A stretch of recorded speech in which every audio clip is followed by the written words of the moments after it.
All right, good evening. I hope everyone's doing well. It is good to be here, and I'm sure we'll have a few more moseying in here in just a little bit. But if you're tuning in, we're glad you're tuning in. If you're here, we're glad you're here. And I'm just going to essentially turn everything over to Tony Wolf. We are not related. He wishes as we were, but we are not. We are not. We might be related. We don't know. But we're glad he's here and excited to hear what he has to present, and so we're going to let him go, and so if you all welcome him, and we'll get going.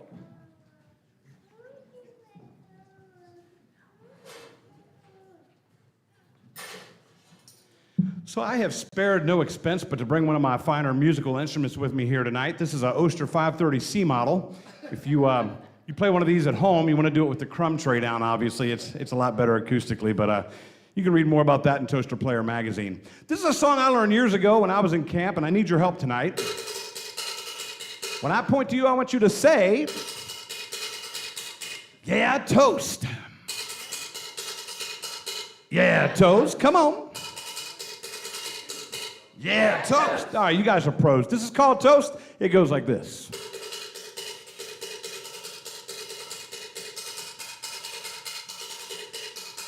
All around the country and coast, people always say, what do you like most? I don't want to brag, I don't want to boast. I always tell them I like toast. Yeah, toast. Yeah, toast. I get up every morning about 6 a.m., have a little jelly, have a little jam. Take a piece of bread, put it in the slot, push down a lever and the wires get hot. I make toast. Yeah, toast. Yeah, toast. Now, there's no secret to toasting perfection. There's a dial on the side and you make your selection. Push to the dark or the light, and then if it pops too soon, press it down again and make toast. Yeah, toast. Yeah, toast. For many years now, I've been a booster of the browning of the bread inside a toaster. If it gets dark, I start hollering, because don't you know I'm black toast intolerant? Yeah, toast. Yeah, toast. Oh, oui, bonjour, bonjour, Corvette. Oh, croissante, Chevy Corvette.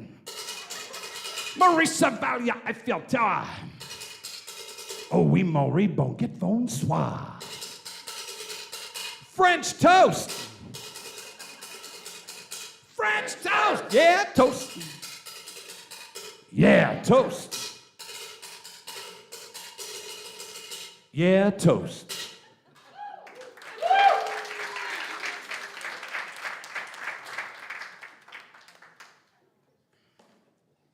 So right about now, some of you are probably thinking, what was the spiritual significance of that? There wasn't any. Just so we're on the same page. I travel the country doing two things: ridiculous songs, as you've already heard, and also sharing my testimony, what God's done in my life and what I see him doing in all the places that I get to go to.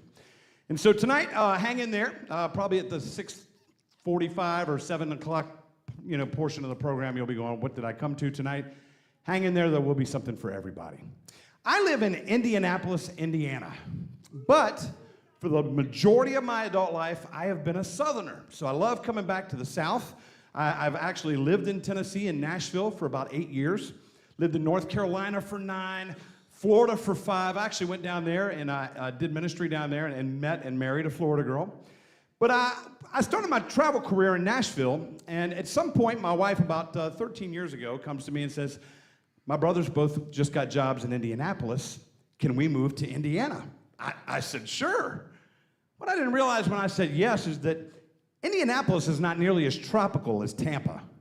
Like, there aren't very many palm trees in Indianapolis. We don't have a beach there, so it's very different. And for the first 6 or 7 years, I'll just tell you truthfully, I complained a lot. I'd be out in the driveway in the middle of December shoveling that cold, white, powdery stuff, and it's, blowing in my face in the sub-zero temperatures, and all I could think of is that white, powdery sand on the west coast of Florida. And so I was out there a few years ago complaining, and I don't know what happened, but something came over me, and I said, you know what, enough's enough. I put the shovel down by the garage. I went in the house, and I made myself a nice hot cup of cocoa, and I sat down by the Christmas tree. And as I looked past that tree out the window into the Indiana grayness as the snow was falling on the ice-covered streets, I made a decision. I said, you know what? My children were born here. This is a great place to raise a family. I'm very blessed. I need to stop complaining and have a better attitude. So right there by the tree, I decided to write a Christmas song. And I thought, wouldn't it be great if I could write a song that would lyrically describe these Indiana winters and Christmases perfectly? And I could teach it to my kids, and they could learn it and sing it, and maybe one day they'll teach it to their kids, and their kids will teach their kids down through the generations to help remind them where their family tree first took root and what northern winters and Christmases are really all about. Now, I know it does get cold here sometimes, and every once in a while you guys see snow, and so if that happens here, or if you travel north to visit some loved ones at Christmas and you experience a white Christmas, I'm hoping maybe that tonight you'll learn this song and make it part of your Christmas tradition as well. This is called the Indiana Christmas Song. You know, it's July, so Christmas is right around the corner, and it goes like this. Excuse me.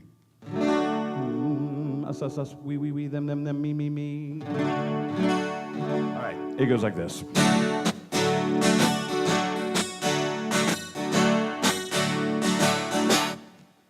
Oh, the weather outside is frightful, and the weather outside is frightful, and the weather outside is frightful, and the weather outside is frightful.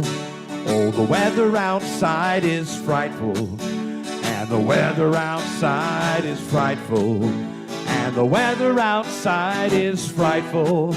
Did I mention that the weather is frightful?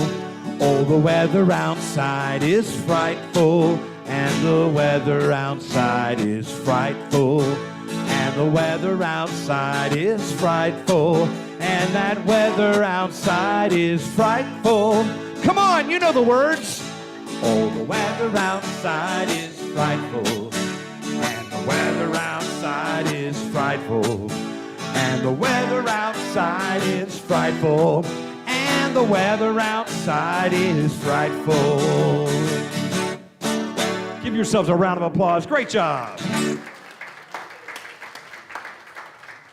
I always love it when I catch that one lady's face who's sitting there going, this is the dumbest song ever. You've now ruined Christmas. Thank you. So, wow.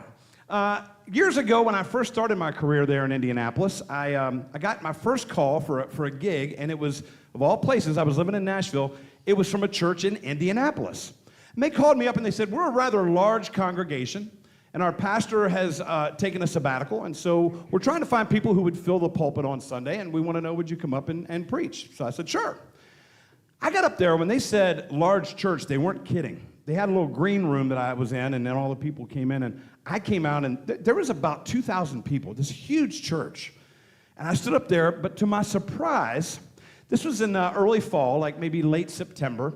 I would say, and I'm not exaggerating, probably 1,200 of these 2,000 people were wearing blue and white Colts jerseys and T-shirts and stuff like that. Now, I grew up in a very conservative household. If I had tried to wear a football jersey to church, my dad would have snatched me up and we would not have been back. It would have been bad. But these guys, there was a guy down front. He was bald like me. He had painted his entire head white with a blue stripe down the middle and a blue horseshoe on both sides. He was ready to go to the game right after church. It turned out it was one of the elders. And I thought, wow. I mean, I like football as much as the next guy, but come on. These Indianapolis people are Colts crazy. But then about 3 or 4 weeks later, I was up in Minnesota preaching to a bunch of purple people. And a couple months later, I found myself in South Florida speaking at a church where the choir came out in robes that were aqua and orange. They had a dolphin in the baptistry. I said, that's enough.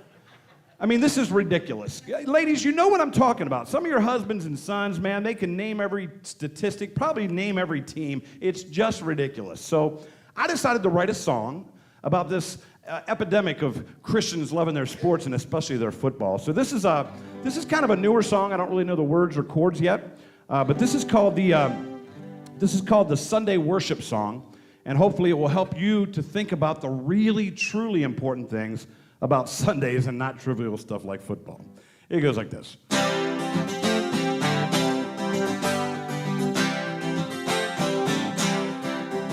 From Tampa to San Francisco, Sundays mean only one thing: passion, tradition, hope and redemption, a chance to worship and sing. It's a day full of prayer and reflection, a chance for glory and grace. So how could you think about football? My mind is in only one place. Today I'll rejoice with the Cardinals and Saints. My soul's gonna soar with the Eagles.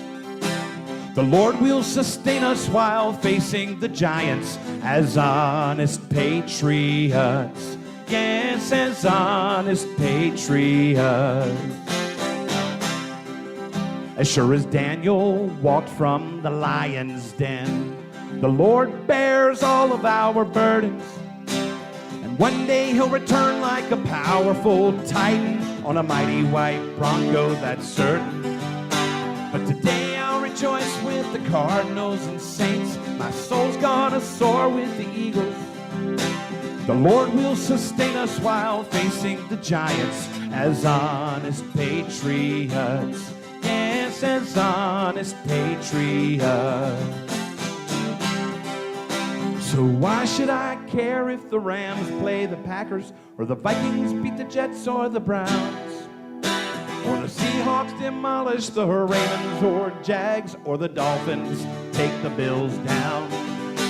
I won't even think of the Panthers or Falcons, or the Texans, Colts, Chargers, or Chiefs, or the Cowboys or Steelers or Raiders or Bengals. It's not like I'm checking my fantasy team.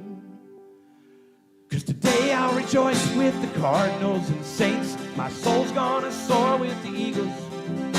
The Lord will sustain us while facing the Giants as honest patriots. Yes, as honest patriots. Yes, as honest patriots. I almost forgot the Washington football team.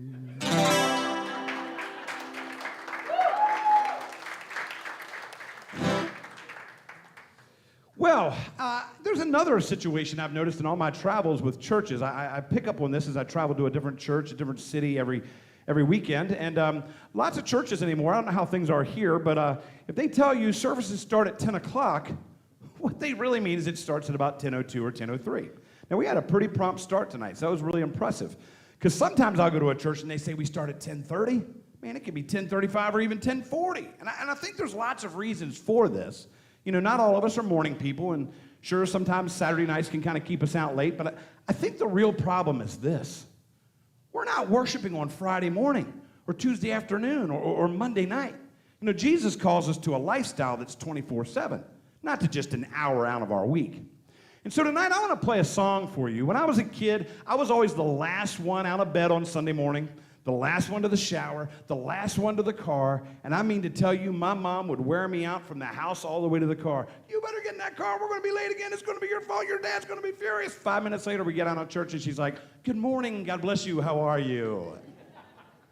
I'm like, what just happened? And so, in tribute to my mom, I want to play this song tonight, written from the perspective of a guy who could really use some attitude adjustments, especially when he's going to church.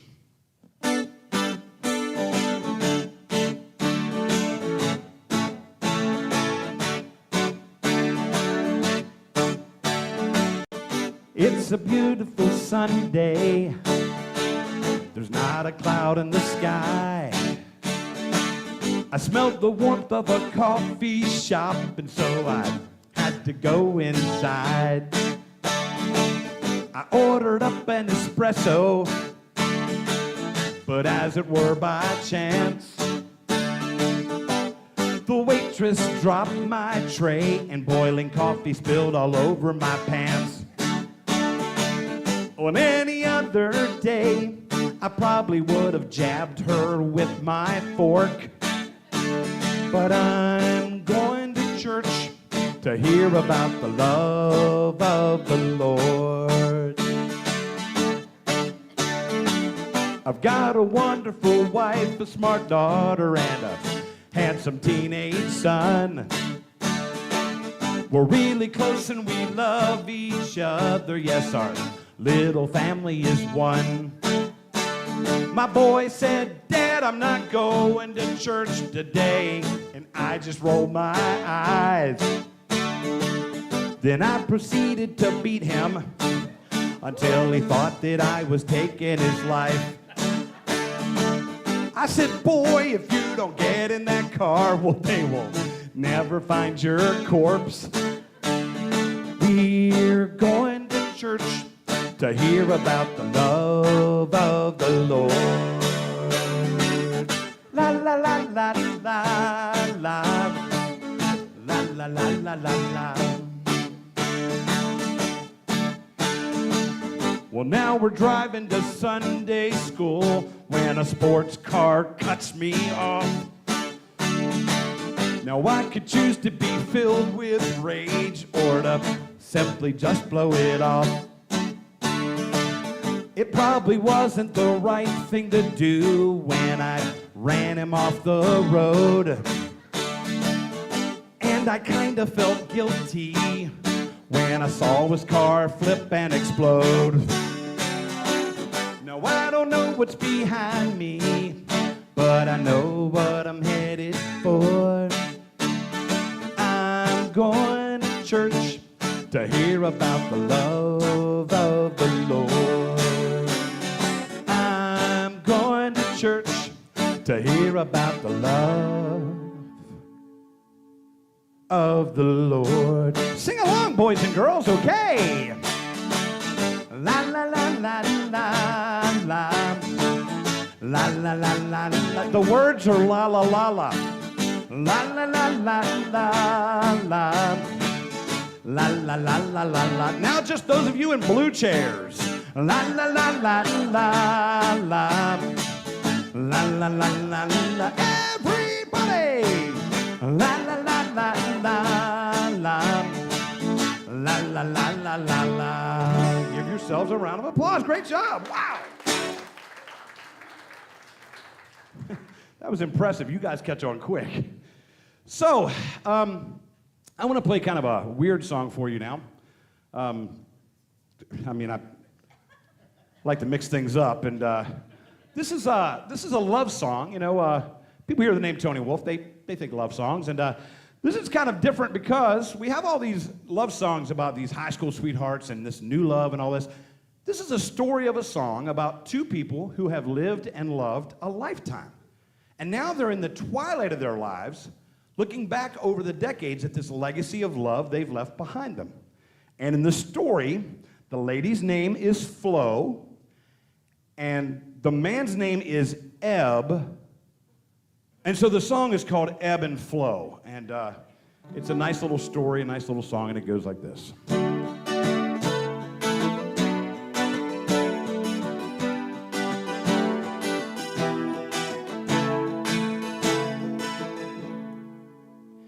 Ebb walks through the door. His old muscles are sore from piddling around in the sun.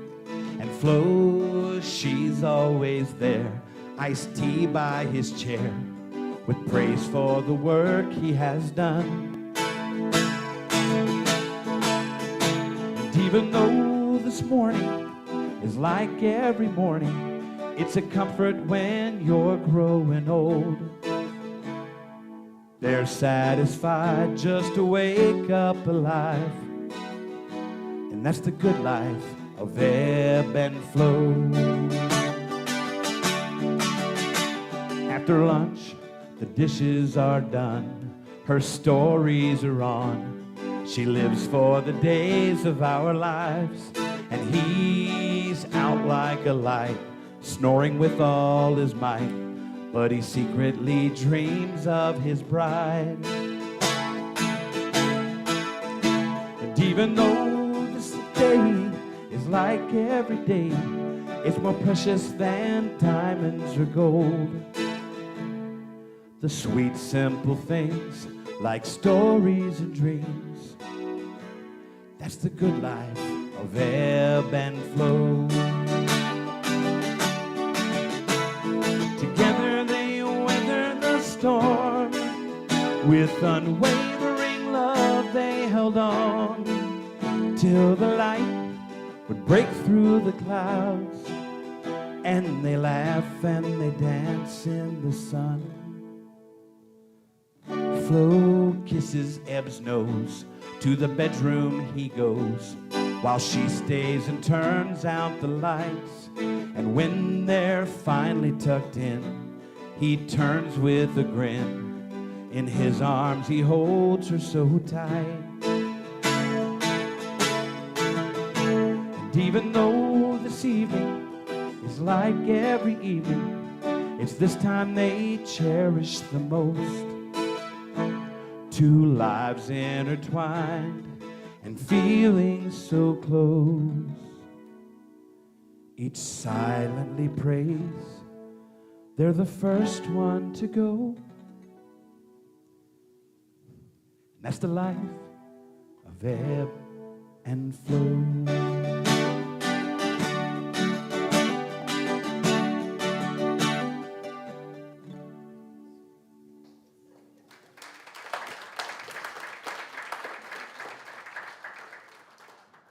I love stories that tell songs that tell stories.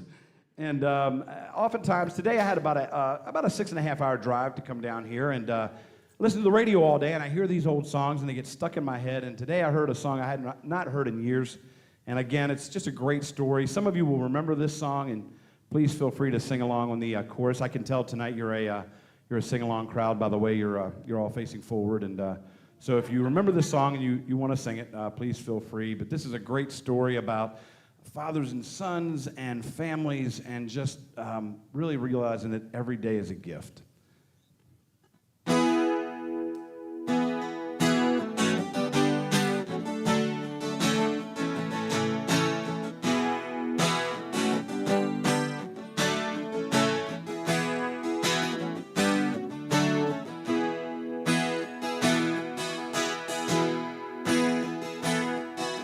Child arrived just the other day. He came to the world in the usual way, but there were planes to catch and bills to pay. He'd learned to walk while I was away, and he was talking for you didn't as he did. He said, I'm gonna be like him, yeah. You know I'm gonna be like him. And the cat's in the cradle and the silver spoon, little boy blue and the man in the moon. When you're coming home, Dad, I don't know when, but we'll get together then, son. You know we'll have a good time then.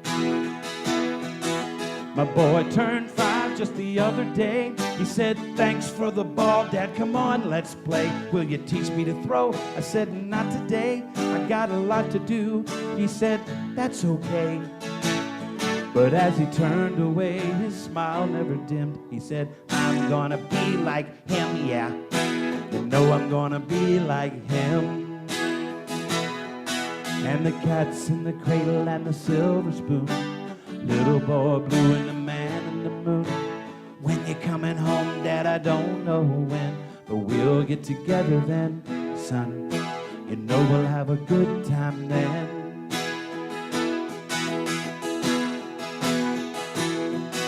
My boy came from college just the other day.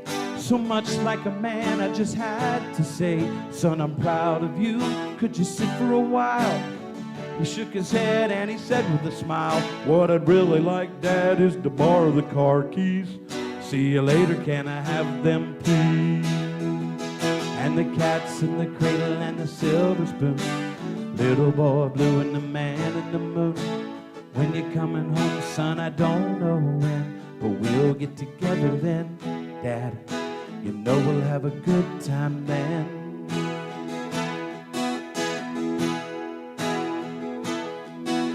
I've long since retired, my son moved away. Called him up just the other day. I said, I'd like to see you if you don't mind. He said, I'd like that if I could find the time. You see, the new job's a hassle and the kids got the flu. But it's sure nice talking to you, Dad. It's been sure nice talking to you. And as I hung up the phone, it occurred to me he'd grown up just like me, yeah. My boy was just like me. And the cat's in the cradle and the silver spoon, little boy blue and the man in the moon. When you're coming home, Dad, I don't know when, but we'll get together then, son. You know we'll have a good time then.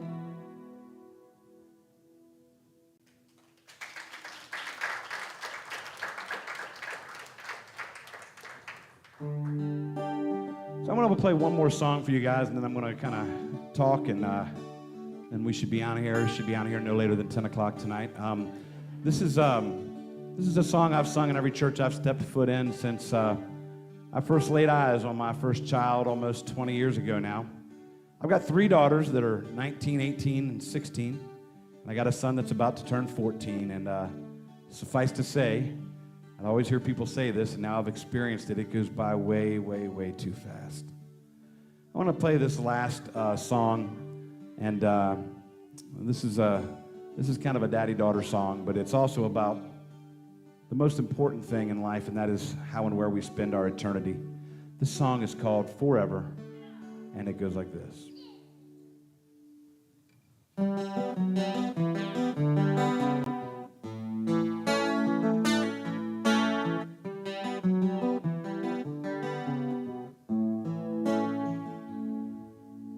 You should have seen her, dressed like her mother, heels and beads down to her knees. Click, now I have it, this Kodak moment. I've got to get copies made. Now I know of this secret love that only goes daddy to daughter. And try as I will, I can't make time stand still. I trade rich for poor if she could be forever.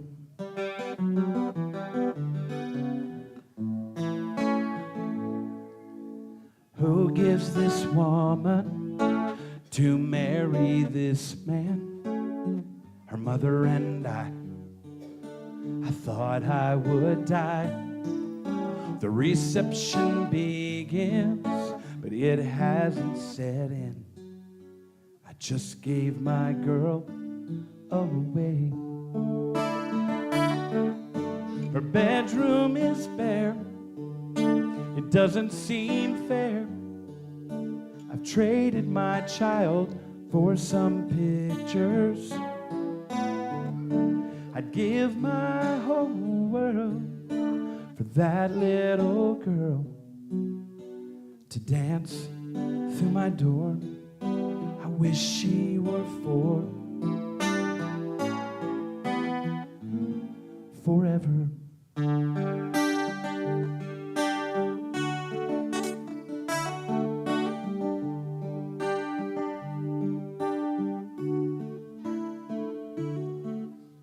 When flowers have died around my graveside, you'll know that I've gone to the Father. My daughter will be soon there with me,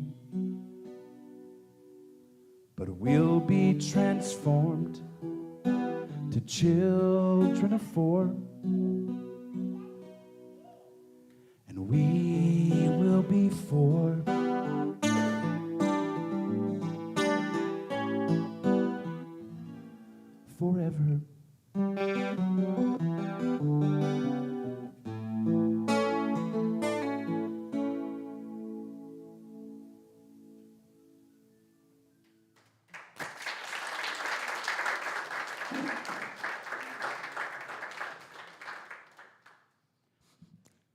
I like to watch moms on that song.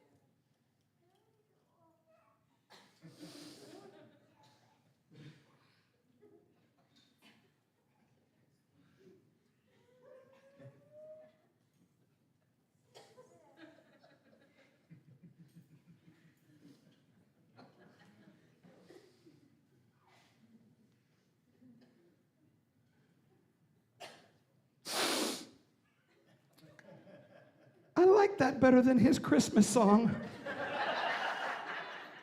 I did. It is good to be in God's house tonight, amen? Hey, listen, I got to tell you, one of the joys of my life is coming in on a night like this, knowing that some of you are sitting here going, hey, this is pretty funny, this is pretty good, and some of you are going, there's something wrong with this boy. I love that. I love seeing it on your faces, and it doesn't matter to me if you're laughing with me, near me, or at me, just that you have joy. And I think as Christians, man, we, if anybody on this earth, we should demonstrate that we have joy because we have a reason. Anybody remember what happened back in March of 2020? Some event that started, you guys do remember, right? COVID-19 came on the scene. Now, I have traveled all over the world. I do a lot of missions work. I've been to Africa many times, South America. I've been to the Dominican and Haiti, Mexico. I've been all over the place.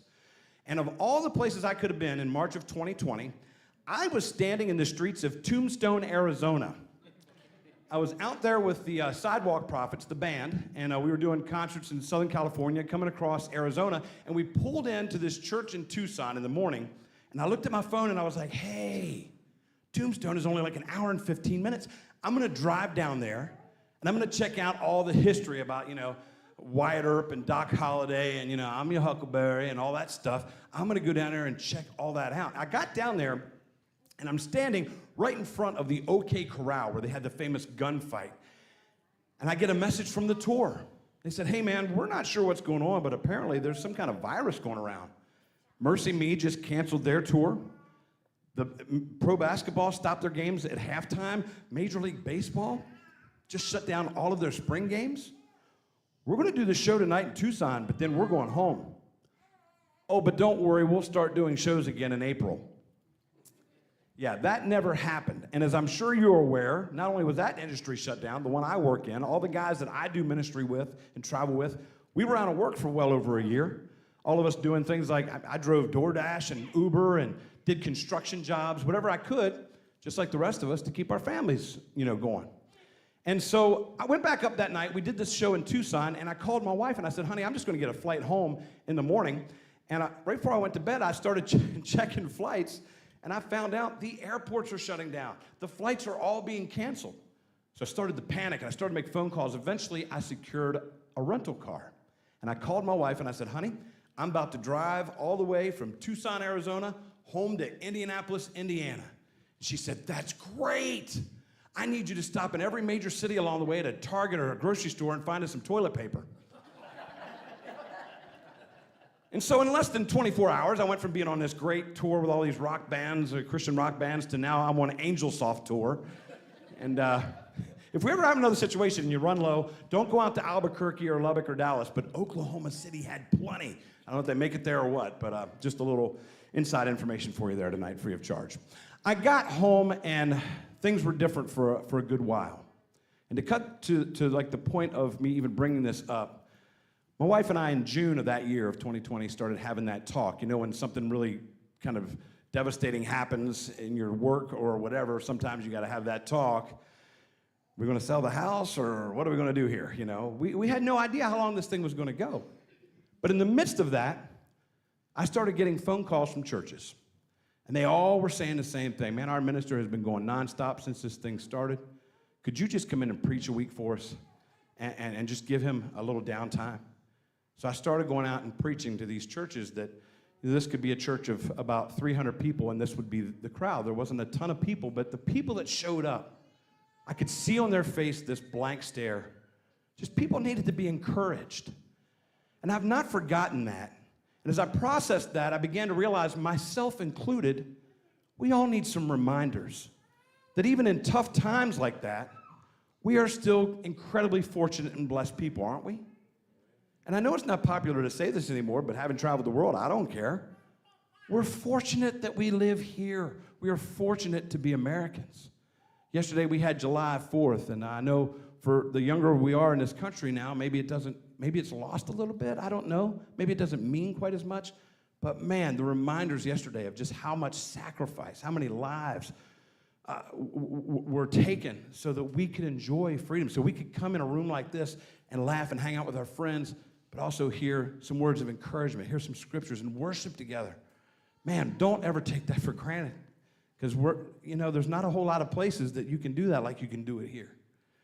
So I started to put together a message, and as I started to think, God, how can I encourage people going forward? He kept taking me back to a trip I had taken to Ethiopia. Now, I want to tell you this short story today about when I went to Ethiopia, and then I want to tell you a little personal story, and then we're going to land the plane. So, Ethiopia, if you're like me, I've been all over the world, but I'm still geographically challenged. Like, I'm serious. This guy calls me up. He's like, hey, you want to go on a missions trip to Ethiopia? I said, yeah.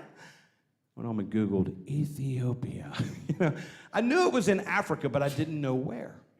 So it turns out it's on the East Coast. It's right above Kenya. It's right beside Uganda. And the only thing I knew about Ethiopia was from my childhood.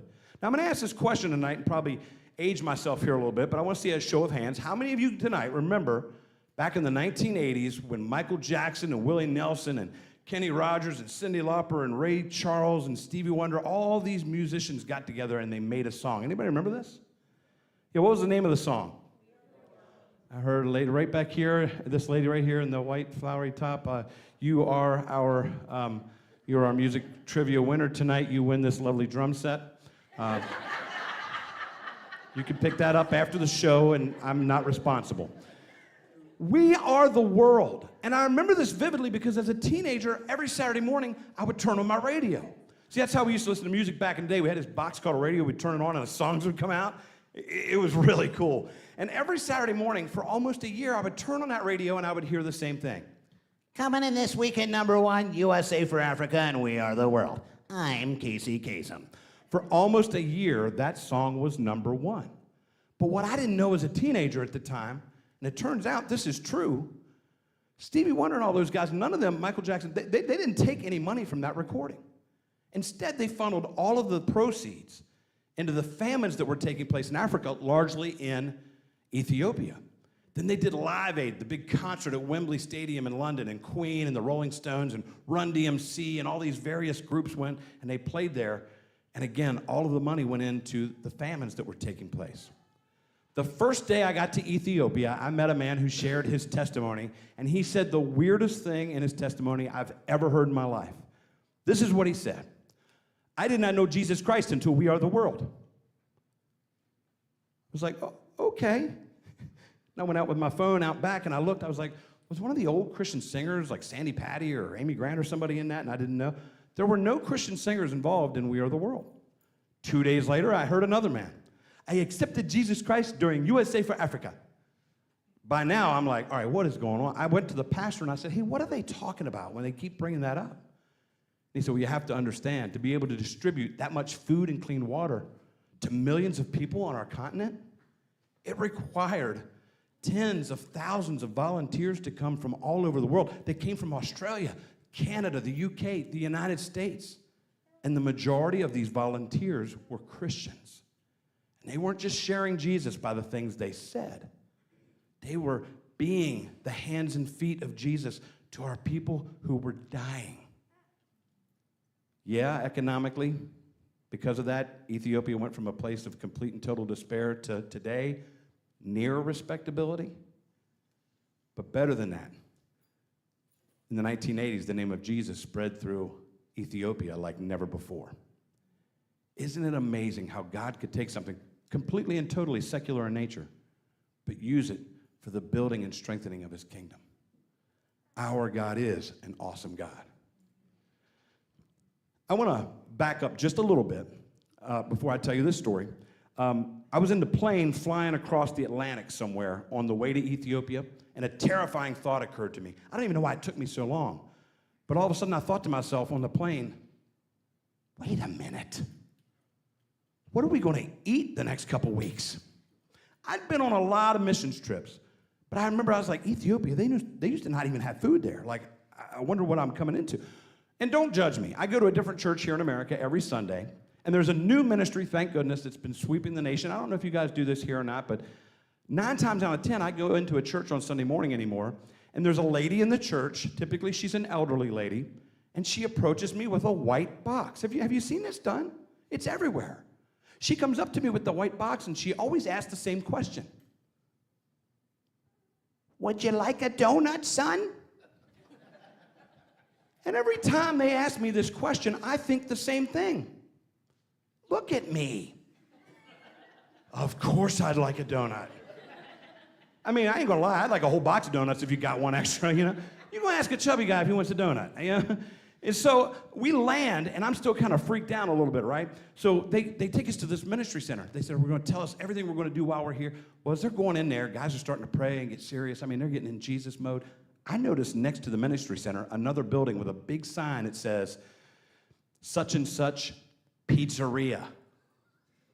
So while they're going in to pray, I'm running over here to the plate glass window. I look inside, and what I saw, it looked like our New York style pizza. I mean, it looked really good. I remember looking up to the heavens and saying, thank you. Now I know I can at least come back here a couple times. But then I went into the ministry center, and that's when things just got really weird. The guy that was leading our trip, he was a local pastor from there in Addis Ababa, the capital. And he addressed our group. He said, today we are traveling to Project 512. We are going to meet children who have been sponsored by people all around the globe to receive an education, gain a vocational skill, and receive the good news of the gospel of Jesus Christ. First, we will go to the classroom and see the children get their education. Then we will go next door to the chapel and have worship with the children. And after chapel, we will break briefly and go to lunch next door at a pizza place. Wait a minute. So there's a pizza place here. There's one where we're going. We drove 15 minutes to get to this project, and along the way, I counted another 9 or 10 pizza places. So I went to the pastor before we even went into school. I said, hey, man, I don't want to, like, offend anybody, but what gives? Like, pizza in Ethiopia? I didn't picture that together. And he wasn't trying to be funny. But he looked at me and he said, oh, yes, you must realize Ethiopia is the one African country that has never been ruled from the outside. Years ago, Mussolini comes to rule us, but we drive him back and we defeat his army. But we keep his food, we like it. So for the next 3 weeks, every day, I had stromboli, calzone, lasagna, spaghetti. I gained weight in Ethiopia. I didn't even think that was possible. Got back, and then I found out coffee was invented in Ethiopia. You guys like coffee? We would be out in the middle of nowhere, and all of a sudden, coffee would just appear, and it was the best coffee I ever had in my life. But more than the food or the coffee or the unintended sense of humor of the Ethiopian people, I fell in love with the heart of the people, and I gained a perspective that I know now, looking back, God knew I was going to need for 2020, and because I was going to be standing here tonight. I could tell you several stories, but I want to tell you the last day we were in Ethiopia, and I had met all these terrific people and had my heart broken so many times. My spirit just, man, broken and blessed and restored as I met these Ethiopian folks. I mean, I met families that were living underneath of buildings. I met a community of people living in a landfill under 20 feet of garbage. The last day I was there, they said, we got to fly out tonight at 6, but we're going today. We got to make one more stop before we go. We're going to an orphanage. I thought, oh, this is really cool. We get there, and sure enough, people at the building, they said, all of the kids are out back playing. We go into the back part of this property, and here's this big old field, and the kids, about 50 or 60 orphans, were out there playing football. Soccer. They call soccer football over there. They were playing soccer. And we all spread out, and we're watching these kids, and I mean, they're really into it, competitive game.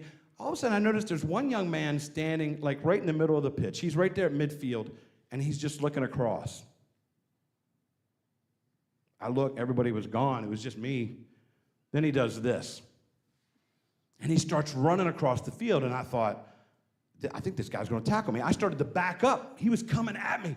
He runs all the way up to me, gets about right here, and he goes, "Go Eagles!" See, apparently he plays for the Eagles. So like any red-blooded American male sports fan, I looked back at him and I said, "Go Eagles!" You know, he just loved it. I mean, he lit up. I don't even know who they were playing, but now I was rooting for the Eagles. He runs down the field, and anytime something good would happen, he'd come and give me 5. And then there was a timeout. He came over and he asked me my name. I said, "Well, I'm Mr. Tony. What's yours?" And he said his name, and with all due respect, it had like 27 syllables, a couple of clicks and beeps. But one of them, I mean, seriously, he sounded like R2-D2. One of them sounded like he said John. And so I said, "Can I call you John?" Big smile. "Yes." Runs out on the field. And so I was his guy, you know. Towards the end of the game, about a minute or two left, he runs by and he says the weirdest thing. He says, "Mr. Tony, after football, I want you to come meet my mama." I said, "All right, John, after football, we're going to go meet mama." I thought, wait, this is an orphanage. What's he talking about? Sure enough, when the game ended, his coach brought him over. He said, "John doesn't live here yet. John and his mom live down here." We went down a path about 50 yards, and we came up on a little hut. And when I say that, how many people remember Gilligan's Island? You remember that show? That's what it looked like. It was greenery and bamboo, and that was it. Went inside this little hut, and there was Mama. And I wasn't there 10 minutes before I understood what was happening. She started to share their story. She said when John was a baby, his father went off to work one morning, and there was an accident. He never came home. I've done the best I can for my son, but now doctors tell me I'm stage 4 of cancer, and they don't give me much time. But a year ago, this orphanage, the church, this project, they approached us. And they said, "In America, there are 2 newly married teenagers in Huntsville, Alabama. They heard your son's story, and they want to help him. They want to sponsor your son." She said, "Sponsor my son? I don't even know what this is."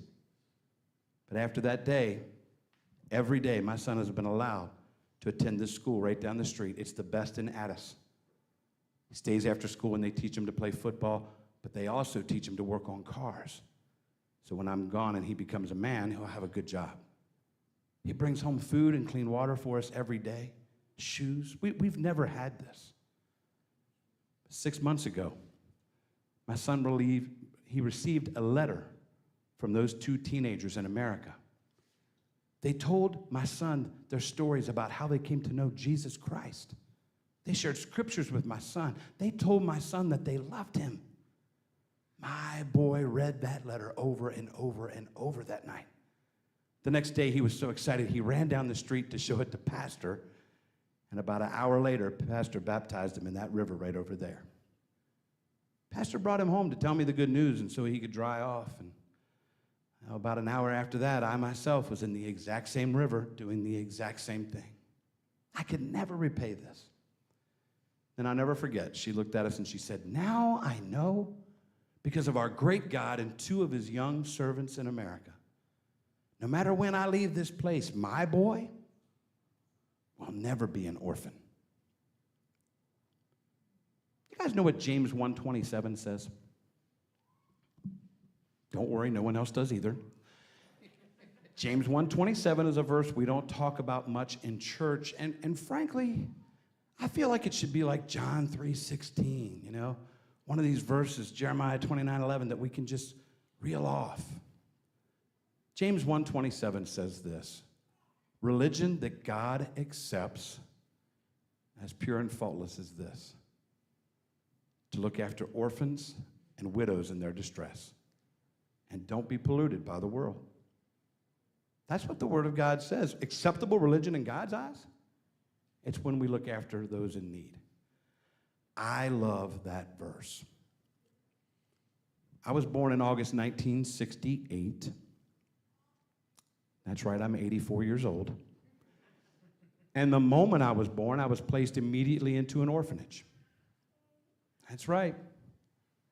My birth mother couldn't take care of me. I just learned in recent years she didn't want to, so her family didn't get involved.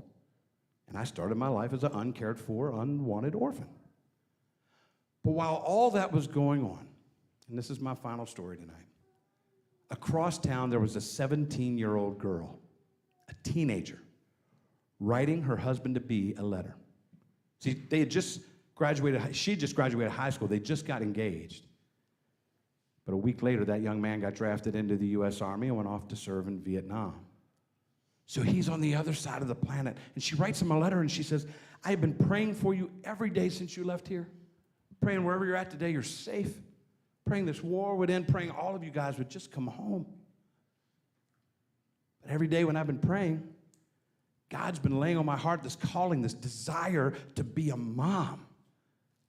I really think that's why God put me on this earth. I'm supposed to be a mommy. And when I pray, I don't think God wants me to wait till you get back, we get married, have kids. I think God wants me to be a mom right now.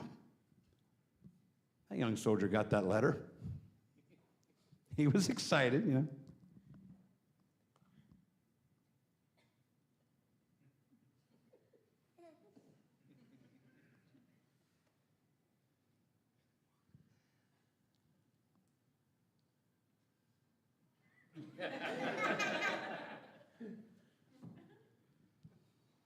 Say what?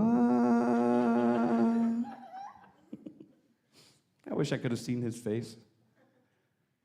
But then he prayed about it. And he wrote her a letter back. He said, you go find a child who has nothing, who has no one. We'll take him in and we'll raise him together as our own. So she started looking during the process, and it was a process. He got back, they got married. Short time after that, they walked into the room where I was being kept. Walked right up to my crib. They picked me. Actually, truth be told, first time I told this story, my mom was in the audience. She came up after church and said, you know, we went in there to find a little girl. I said, Mom, you missed it by a long shot. She said, well, I heard your voice. We walked in that room and all the kids were quiet. Not you. You over there laughing and carrying on? I was doing my first show. She said, all I could think when I first saw you, she said, I'll never forget, I thought, I don't know the first thing about that weird little boy over there. He's not my blood. I don't even know what his name is, but I know that little boy needs a mommy. So she picked me up out of that crib, and along with her 21-year-old husband, they took me home, and for the next 18 years,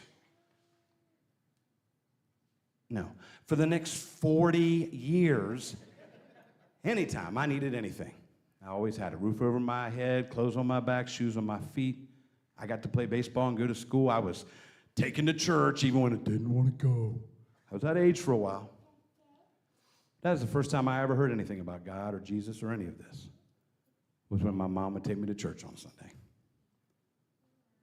There's not one single day that goes by in my life where I don't thank God for her and what she decided to do for me. Guys, tonight, oh my goodness, I forgot my little, could you go out to the table and bring me one of those kiddos? I want you guys to meet somebody tonight. So for the past 15 years ago, I stood up in front of a church, meaning to deliver a sermon for a Sunday that a church was having for Lifeline Christian Mission. They help children through the Christian church who are living in extreme poverty. And I went there and just preached a sermon, and I told my story for the first time. Well, last week, thank you. Last week, I was out with We the Kingdom, the group, and we did a show, and they notified me afterwards. They said, tonight, we got 70 or 80 kids sponsored. Anyways, the things you've spoken at now, we've seen 75,000 children get the help they need, either be adopted or sponsored through this effort. And I just, honestly, I couldn't even believe it because I would have never dreamed that. But my vision and God's vision is two different things, and he sees so much more than I or you or any of us could ever do. And that's not because of anything I've done great. I just told a story. It's because of good people, generous people, who love the Lord and care about the least of these. This right here is, this is Valentina. Valentina lives in Ecuador, and she's about 5 years old. And I got to tell you this, she's much bigger in real life. My birth mother didn't take care of me, but I got to say this to you guys tonight. I was not a mistake. I wasn't a mistake. And neither are you. And neither is she. Tonight, you may have noticed when you came in the door, I put up a little table. Now, before I say anything else, I want to make sure you hear me say this loud and clear. This isn't about guilt or anything like, they put those commercials on TV and it's sad and they play all this sad music. That's not what this is even about. Tonight, I put some kids out on that table. I think there's probably 12 or 15 out there sitting there, just like Valentina. And this is not a stock photo or a picture of some kid you may or may not be. If Valentina could be here tonight, she'd be sitting right down here with these guys. She just wasn't lucky enough to be born here. And she lives in a poverty that we don't have to worry about in this country for the most part. We really don't. And so tonight, if you can, if COVID messed up your finances like it did our family and stuff like that, this is not for you. There's so many ways we can serve him. But tonight, I wanted to bring these kids with me because the Child Fund, the oldest sponsorship organization on the planet, they approached me a little while ago and said, we got about 50 kids that have been waiting for at least a year, and we need your help. So they sent these kiddos to me. These, in other words, are the kids that nobody else wanted or picked for whatever reason. So tonight, if you want, you go out to that table and you can pick out one of these kiddos. If you've never done a child sponsorship before, I'm sure there's plenty of people in this room. How many people have sponsored a kid before? How cool is it? Just say very together. Very. It's life-changing, life-transformational. And maybe you've had a child and they aged out tonight. I'd encourage you to go over to the table and grab one of these kiddos. If this little girl, Valentina, got sponsored tonight, you know what she would get? All those things that we were talking about with John. She'd be in school. She'd have school supplies, book bag, shoes, clothing, food and clean water, and so would her family every day. If she needed an inhaler, she'd have it. If she needed aspirin, she'd have it. You're giving these kids a life. But best of all, you can write your child and say, Valentina, God has a plan for your life. One to prosper you, not to harm you, one to give you a hope in the future. That's what his word says. So that's what it would mean for the child. What it would mean for you, just over $1 each day. That's what it would cost to provide all this stuff for her. Just over $1 a day. We talked about perspective. That's a small coffee at McDonald's. Now, I'm going to ask a question tonight. It's going to make everybody mad. Mr. Wolf here is never going to have me back again. It's going to be so awesome. How many of you tonight, you've diversified your portfolios, you've saved for decades, you've talked to your financial planners, and you believe firmly in your heart that you could purchase a small coffee at McDonald's right now? Anyone doing that well?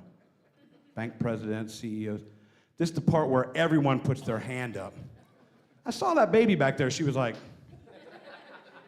I can do that. I preached that at a church a while back, and this lady down front just blurted out, I get my coffee from Starbucks. I said, then you can help 10 of these kids. Ain't it true? So tonight, go out there and grab one of these kiddos. You just fill out a little envelope tonight. That's all you got to do. And then you take the child's picture and info with you.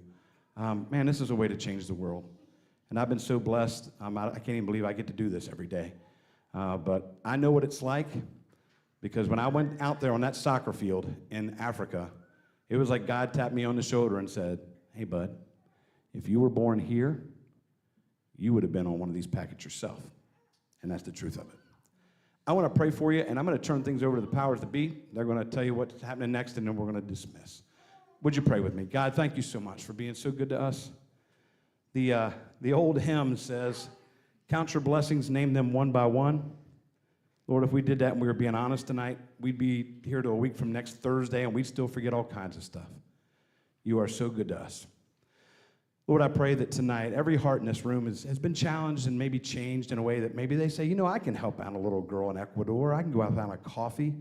Maybe they say, I know somebody right down the street that has a need that I have just walked past day after day. I'm gonna go down there and help that guy. Maybe there's people in the room right now thinking, I've been coming to this church for a while, but I really haven't been as involved as I need to be. I need to look for some opportunities here to serve. And maybe there's even somebody else in this room tonight that's thinking, I've never made Jesus Lord of my life. Maybe now's the time I need to start thinking about that. Lord, let them know that, Man, you're just calling them to a life of serving and loving others. Your son said, I'm the way, the truth, and the life. No one comes to the Father except through me. So I pray that for this church. Lord, thank you for this night. Thank you for the people sitting next to us and back of us, in front of us. Thank you for our church family, our friends. Most of all, thank you for your son. And it's in his name that we pray tonight. Amen. I believe that Jesus is worth living for because he believed I was worth dying for.